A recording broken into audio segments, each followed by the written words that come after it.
جی hello دوستوں، میں ہوں قمر چیمہ، اور دوستوں جس طرح کہ آپ دیکھ رہے ہیں میرے ساتھ موجود ہیں عبدالباسط صاحب۔ عباس صاحب انٹرنیشنل میڈیا پہ لکھتے رہتے ہیں، ریسرچ اسکالر ہیں، کاؤنٹر ٹیررزم اور افغانستان پہ بڑی گہری نظر رکھتے ہیں۔ باس صاحب، سب سے پہلے تو آپ کے وقت کا بہت شکریہ سر۔ تھینک یو چیمہ صاحب بلانے کے لیے، good to be on your show again. Thank you boss صاحب۔ باس صاحب، امپورٹنٹ بات آپ سے عرض کرنی ہے وہ یہ ہے کہ یہ بتائیے گا، پاکستان کے اندر الیکشنز ہونے والے ہیں، جو پہلا سوال آپ سے کرنا چاہتا ہوں، do you think the people of Pakistan really trust the process of election? یہ جو الیکشنرنگ پروسیس ہے لوگوں کو الیکٹ کرنے کا یا پارلیمنٹ کا، لوگ واقعی اس سسٹم پہ ٹرسٹ کرتے ہیں یا کہ آپ سمجھتے ہیں کہ جس طرح کے حالات ہیں اس میں اس سیٹ اپ پہ ٹرسٹ نہیں ہے؟ How will you answer this question? دوبارہ شکریہ بلانے کے لیے قمر۔ امپورٹنٹ کوشچن ہے اور آنسر میرا خیال ہے پیراڈاکسیکل ہے۔ آنسر پیراڈاکسیکل ایسے ہے کہ لوگوں کا نظام کے اوپر، سسٹم کے اوپر اعتماد اٹھ چکا ہے۔ اس الیکشن کی کریڈیبلٹی کو فرینکلی کوئی بھی نہیں مانتا۔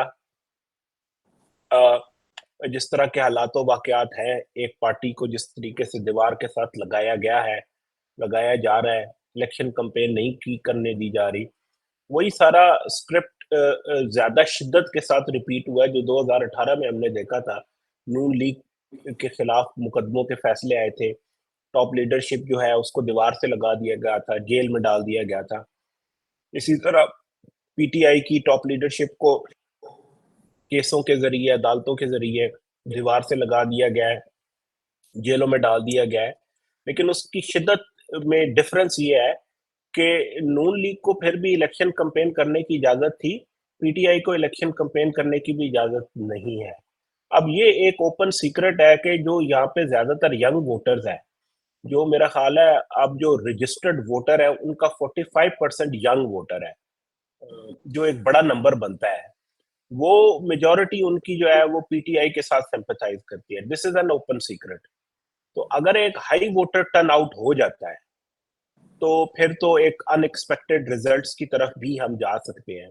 اگر لو ووٹر ٹرن آؤٹ رہتا ہے تو پھر نون لیگ کے جیتنے کے چانسز زیادہ ہوں گے۔ لیکن آپ کا جو سوال تھا اس پہ دوبارہ فوکس کرتے ہوئے، تو جو میں کہہ رہا تھا کہ پیراڈاکسیکل آپ کو ٹرینڈ نظر آتا ہے کہ باوجود اس کے کہ لوگوں کا اس نظام کے اندر سے اعتماد اٹھ گیا، پارٹیسپیٹ پھر بھی نظام کے اس ایک ٹینٹڈ اور ریگڈ اور ایک جو دھاندلی زدہ الیکشن کا پروسیس ہے پھر بھی اس میں کر رہے بشمول پی ٹی آئی کے۔ یعنی اتنا دیوار سے لگا دیا گیا، کیسز بنائے گئے، الیکشن کمپین نہیں کرنے دی جا رہی، سمبل کو چھین لیا، انٹرا پارٹی الیکشنز نہیں مانے گئے، اس کے باوجود پی ٹی آئی کے حمایت یافتہ جو آزاد امیدوار ہے وہ بھی الیکشن کے پروسیس کے اندر ہی حصہ لے رہے ہیں۔ اور ان کی امید یہی ہے کہ اگر بڑے نمبر میں ینگ ووٹرز کو وہ 8 فروری کو نکال لیتے ہیں تو they perhaps can turn the tables on the system۔ تو یعنی سسٹم کے اندر اعتماد نہ ہونے کے باوجود بائیکاٹ کی ٹینڈنسی نہیں ہے، سسٹم کے اندر رہنے کی ہی ٹینڈنسی نظر آتی ہے۔ So it's a paradoxical trend that we see. Gallup کا ریسنٹ سروے ہے جس میں آئی تھنک نوجوانوں سے سوال تھا، جو ابھی ریسنٹ اس کی 2 فائنڈنگز تھی۔ One of those findings was کہ 70% یوتھ یہ سمجھتی ہے کہ یہ الیکشن جو ہے ریگڈ الیکشنز ہے۔ اس کے باوجود پی ٹی آئی اسی میں حصہ لے رہی ہے۔ اب ووٹر ٹرن آؤٹ جو ہوگا اس سے پھر ہمیں فردر سمجھ لگ جائے گی کہ کتنا جو ہے وہ پارٹیسپیٹری رہتا ہے یا نہیں رہتا۔ 50% ووٹر ٹرن آؤٹ ہو گیا تو پاکستان جیسے ملک کے لحاظ سے ایک اچھا ووٹر ٹرن آؤٹ ہوتا ہے۔ بالکل ٹھیک ہے باس صاحب، آج آپ نے ایک آرٹیکل بھی لکھا تھا عرب نیوز میں، اور آپ نے یہ کہا کہ تقریباً 2018 میں تو تقریباً 46 ملین جو یوتھ تھے، اس دفعہ 56 ملین کے قریب ینگ ووٹر ہے۔ یہ تقریباً 45% بنتا ہے 130 ملین ووٹر جو پاکستان کے اندر ہیں۔ آپ کیا سمجھتے ہیں، اگر ایک بڑی تعداد میں ووٹر ٹرن آؤٹ ہوتا ہے تو سیٹ بیک ہو سکتا ہے؟ اگر انڈیپینڈنٹ جو کہ عمران خان کی پارٹی جیت جاتی ہے تو آپ کو لگتا ہے کہ اگر لیٹس سے عمران خان کی پارٹی جو کہ انڈیپینڈنٹس پہ مشتمل ہے، آپ کو لگتا ہے ایک پولیٹیکل کیوس اس سے ملک کے اندر کریٹ ہو سکتا ہے؟ देखिए, अगर हाई वोटर टर्नआउट हो जाता है और यंग वोटर्स को पीटीआई मोबिलाइज कर लेती है through social media and other means, और वो वोट पड़ जाते हैं और रिजल्ट वो नहीं आते जो सिस्टम जिसको हम एस्टेब्लिशमेंट कहते हैं, रियासत जो है, रियासती जो मुक्तदरा है वो एक्सपेक्ट कर रही है, उसके बरक्स अगर रिजल्ट आना शुरू हो जाता है, तो फिर देखना ये होगा कि वो जो इंटरनेट सस्पेंड होगा, कमर, जैसे फॉर्म 45 जो था, आरटीएस बैठ गया था, आपको याद है ना, आरटीएस बैठ गया था, क्योंकि सब कुछ करने के बावजूद नून लीग जो है 80 से ज्यादा ही सीटें जीत गई थी, और अगर वो धांधली शांधली जो थी, वो आरटीएस ना बैठता तो शायद 100 सीटें जीती होती। ठीक है, और पंजाब में तो गवर्नमेंट बना सकती थी, वो तो जहांगीर तरीन का हेलीकॉप्टर उड़ता रहा ब्रीफ केस के साथ, जिसने फिर नून लीग को पंजाब में भी गवर्नमेंट, तो देखिए अगर वो वाली सिचुएशन होती है जो दीवार से लगाने के बावजूद पीटीआई वो वाले रिजल्ट प्रोड्यूस कर देती है जो 18 में नून लीग कर रही थी, तो फिर तो आरटीएस बैठ जाएगा ना, इंटरनेट बंद हो जाएगा। तो क्योंकि देखिए इलेक्शन कमीशन ने कहा रिजल्ट अगले दिन 11 बजे तक, यानी जो सरकारी नतीजा है वो अगले दिन को 11 बजे 9 फरवरी के सुबह 11 बजे तक आएंगे। तो वो जो पूरी रात है जिसमें इंटरनेट बंद हो जाएगा, कमर, उसके अंदर वो नताइज फिर तब्दील तो किए जा सकते हैं ना। तो जिस लेवल पे रियासत ने क्रैकडाउन किया हुआ है पीटीआई पे और उसके उम्मीदवारों पे, उनको चुप कराना तो रियासत के लिए कोई ज्यादा मुश्किल काम नहीं होगा। तो कितना रिजल्ट फिर मैनिपुलेट किया जाता है, और किस तरह की इक्वेशन बनाई जाती है कि देखें, आजाद उम्मीदवार है तो लीगली आजाद उम्मीदवार किसी को भी ज्वाइन कर सकते हैं। वो है तो पीटीआई लॉयलिस्ट, लेकिन legally they are not bound to stay with PTI. अब शुनीद यही है कि वो 24 घंटों के अंदर अंदर अगर मेजोरिटी में इमर्ज कर जाते हैं तो विद इन 24 आवर्स वो एक पार्टी को ज्वाइन करेंगे। अब वो किस पार्टी को ज्वाइन करते हैं, वो पीटीआई को ज्वाइन करते हैं या वो कोई और होती है, ये मुझे नहीं पता, लेकिन उसकी उनकी कोई एक सीक्रेट अंडरस्टैंडिंग या कोई कोवर्ट अरेंजमेंट एक मौजूद है जिसको वो डिस्क्लोज नहीं कर रहे। उन्होंने किसी पार्टी के साथ कोई एडजस्टमेंट की भी है, तो अगर ये आजाद उम्मीदवार उस पार्टी में चले जाते हैं, मेजोरिटी ले जाते हैं, नून लीग को जो सादा अक्सरियत है, सिंपल मेजोरिटी, ये नून लीग एम कर रही है 100 से 110 सीटें पंजाब के अंदर नेशनल असेंबली की। अगर वो नून लीग को ये अपॉर्चुनिटी डिनाई कर देते हैं, 80 पे रोकते हैं, 80-85 पे रोकते हैं, और सिंपल मेजोरिटी नहीं लेने देते, और फिर अलायंसेस में आ जाते हैं से विद द पीपीपी और पार्टीज, तो फिर तो यहाँ पे मसला पड़ जाएगा। अब इसमें दो बातें हैं, जो आपका सवाल था मैं घूम के आया हूं उस तरफ। देखिए, एक तो यह है कि अगर रिजल्ट रात को मैनिपुलेट होते हैं तो फिर अवाम रिएक्ट कैसे करेगी। अभी तक तो अवाम, जैसे मैंने कहा, पैराडॉक्सिकली सिस्टम में एतमाद ना होने के बावजूद, एतमाद के फुकदान के बावजूद वो सिस्टम के अंदर पार्टिसिपेट कर रही है, क्योंकि वो फिर भी 8 फरवरी को एक ऐसी अपॉर्चुनिटी देखती है जिससे वो तब्दीली की उम्मीद उनको है। लेकिन अगर वो तब्दीली की उम्मीद उनसे छीनी जाती है तो क्या फिर हमें खुदा ना खास्ता, गॉड फॉरबिड, क्या 9 मई जैसे वाकयात रिपीट तो नहीं होंगे? क्या यहाँ पे वो पॉलिटिकल प्रोटेस्ट तो नहीं शुरू हो जाएंगे? फिर आपको पता है कि सिक्योरिटी की सूरत हाल शदीद खराब है, केपी और बलूचिस्तान में पर्टिकुलरली, कराची में भी और सिंध में भी हमें कुछ पॉलिटिकल वायलेंस के वाकयात नजर आए हैं। तो अगर ये प्रोटेस्ट शुरू हो जाता है और उसके ऊपर दहशत गर्दी हो जाती है, खुदा ना खास्ता, तो फिर सूरत हाल किस तरफ जाती है, वी डू नॉट नो। दूसरी बात यह है कि अगर ये धांधली ज्यादा इलेक्शन की एक गवर्नमेंट बन भी जाती है तो ये गवर्नमेंट क्या सरवाइव कर पाएगी?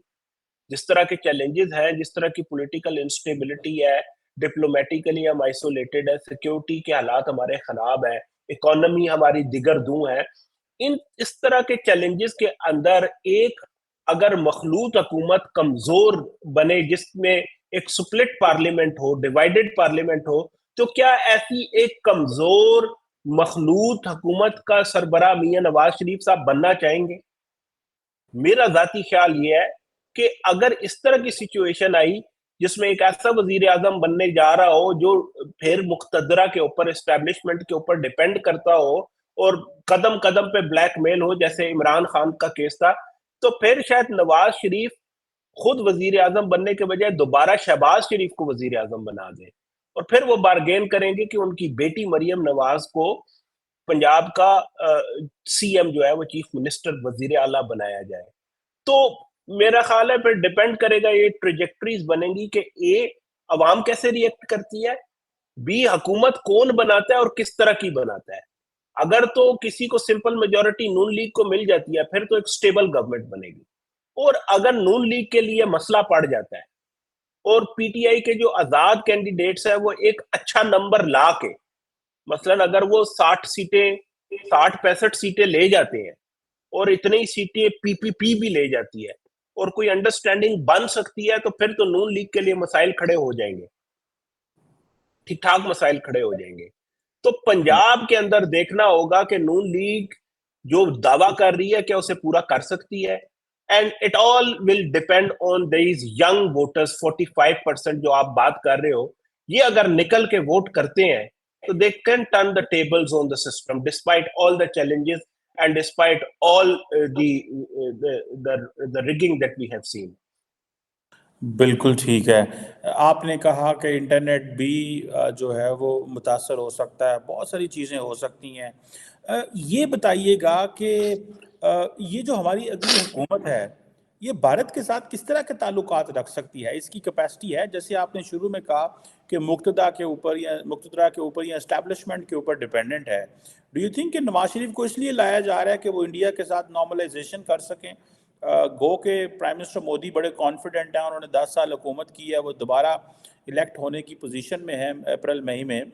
आपको लगता है कि नवाज शरीफ भारत के साथ नॉर्मलाइजेशन कर सकते हैं, क्योंकि ये एक एस्टैब्लिशमेंट शायद इस एंगल को, इस चीज़ों को ऐसे देख रही है? How do you see this?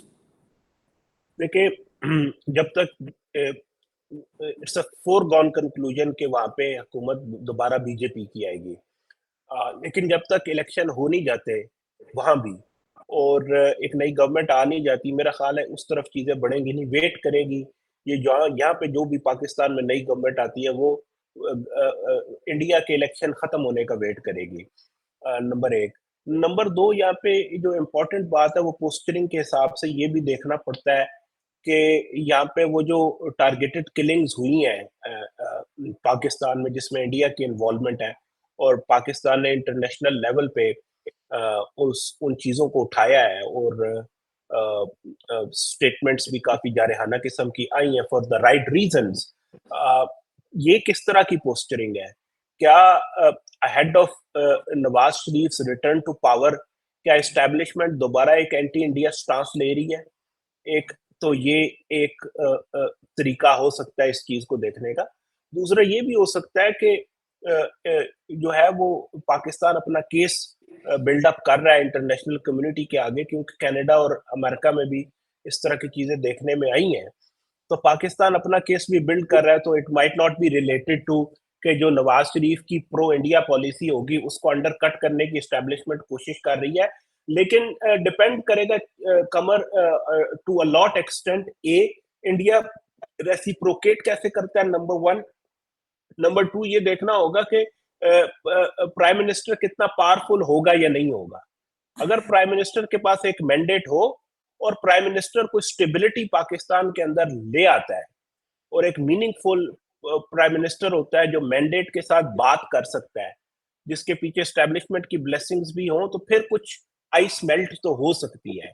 जो कोई लो हैंगिंग फ्रूट्स है, ट्रेड को रिस्टोर किया जा सकता है, पीपल टू पीपल कॉन्टेक्ट जो है वो रिस्टोर हो सकते हैं, स्पोर्ट डिप्लोमेसी या क्रिकेट को रिस्टोर किया जा सकता है।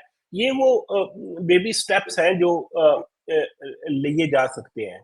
तो यहाँ का प्राइम मिनिस्टर कितना ताकतवर या कमजोर होगा, इंडिया कैसे रेसिप्रोकेट करेगा, फिर मोर इम्पोर्टेंटली यहाँ का जो प्राइम मिनिस्टर पाकिस्तान का होगा वो जो आर्टिकल 370-35A रिवर्स हुए थे, और जो इनकॉर्पोरेशन कश्मीर की हो गई as a federal union territory within the Indian federation, उसके ऊपर स्टांस क्या लेगा, कश्मीर पे क्या स्टांस लेगा, वो पॉलिसी पोस्टरिंग भी, एंड फिर टेररिज्म का इशू, इनके ऊपर इसको भी इंडिया क्लोजली वॉच करेगा।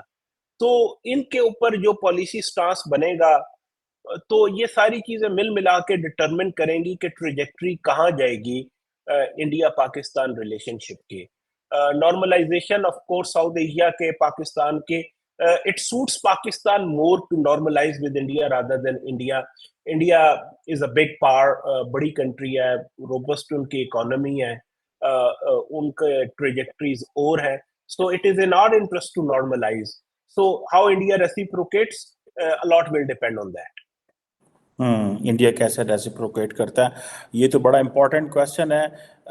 इसके अलावा फॉर एग्जांपल आप क्या समझते हैं कि बिलावल भुट्टो जरदारी अगर वो कोलिशन में आते हैं, आपको लगता है कि वो फॉरेन मिनिस्टर ही आएंगे, या कि आपको लगता है कि वो अपोजिशन में बैठेंगे, क्योंकि बड़े प्लेयर हैं और इंडिया के बारे में बड़ी ऑफेंसिव अप्रोच रखते हैं, वो आपको पता है, इन अ सेंस कि उन्होंने प्राइम मिनिस्टर मोदी को बुचर ऑफ गुजरात कहा था और इस तरह की बातें भी की थी. तो डू यू थिंक कि Bilawal Bhutto is again a foreign minister candidate, या कि वो अपोजिशन में बैठेंगे, आपको क्या लगता है? देखिए, वो एक कोएलिशन गवर्नमेंट के फॉरेन मिनिस्टर थे, और जब वो ये अपॉर्चुनिटी अवेल कर रहे थे तो उसकी पॉलिटिक्स डोमेस्टिक एंगल से समझने की जरूरत है कि Bilawal, future is with Bilawal in a sense के एक तो बड़ा आर्टिकुलेटेड है, लेगेसी बड़ी स्ट्रांग है, नाना और उसकी वालदा जो शहीद दोनों, उनकी डेमोक्रेसी की, जमहूरियत के लिए कुर्बानियां, बड़ी स्ट्रांग लेगेसी है, एक फॉरवर्ड लुकिंग प्रोग्रेसिव पार्टी का हेड है, यंग है, और फिर आप एज अ फॉरेन मिनिस्टर जो शॉर्ट स्टेंट था वो इम्प्रेसिव था. तो जो बिलावल की पिच थी, वो जो एग्रेसिव स्टांस था, वो शायद टाइम की रिक्वायरमेंट भी हो. उस टाइम पे देखना होगा कि जब वो ये बयानात दे रहा था तो उस वक्त बैकग्राउंड में क्या इंसिडेंट्स हुए थे, तो किसी चीज के जवाब में दे रहा होगा. लेकिन जो उसकी ऑडियंस थी प्राइमरीली वो मिलिट्री एस्टेब्लिशमेंट थी, तो he was pitching it to the establishment कि अगर आप मुझे as a prime minister candidate जो है वो कंसिडर करें तो मैं ये एग्रेसिव स्टांस ले सकता हूँ. जरूरी नहीं है कि जो as a foreign minister stance हो एक कोएलिशन गवर्नमेंट में दोबारा भी वही स्टांस ले. याद रखिएगा कि जो पिछली गवर्नमेंट थी कोएलिशन गवर्नमेंट, ये साइलोज में काम कर रही थी कमर, क्योंकि जो ब्लेम नून लीग के ऊपर आता है वो इकोनॉमी का है. महंगाई का सारा ब्लेम वो नून लीग के ऊपर आता है, वो पीपीपी के ऊपर नहीं आता. पीपीपी ने संभाली थी एनवायरनमेंट और पीपीपी ने संभाली थी फॉरेन मिनिस्ट्री. तो वो अपनी उस डायरेक्शन में जा रहे थे, कोई ओनरशिप उस तरीके से नहीं थी. लेकिन अब जो गवर्नमेंट आएगी ये और ये देखे ना, एक स्टॉप गैप मेजर था. यानी ये 1.5 साल के लिए गवर्नमेंट आई थी, कभी पता नहीं था कब तक रहेगी नहीं रहेगी, कब इलेक्शन हो जाएगा, फिर एक नई अनसर्टेनिटी शुरू होगी कि इलेक्शन होगा भी कि नहीं होगा, लेकिन अब जो गवर्नमेंट आएगी वो 5 साल का मैंडेट होगा, जैसे भी आए, जितना भी रिग धांधली ज्यादा इलेक्शन हो. तो फिर जो फॉरेन पॉलिसी बनेगी उसकी ओनरशिप प्राइम मिनिस्टर के पास होगी. तो फिर अगर उस गवर्नमेंट के फॉरेन मिनिस्टर बिलावल भुट्टो जरदारी भी होते हैं तो उनको वो स्पेस नहीं मिलेगा जो पिछली कोएलिशन गवर्नमेंट में मिला था. तो फिर उनको वही लाइन टो करनी पड़ेगी जो एक म्यूचुअल कंसल्टेशन से और एक कंसेंसस के साथ होगा कि इंडिया पे हमने ये लाइन लेनी है.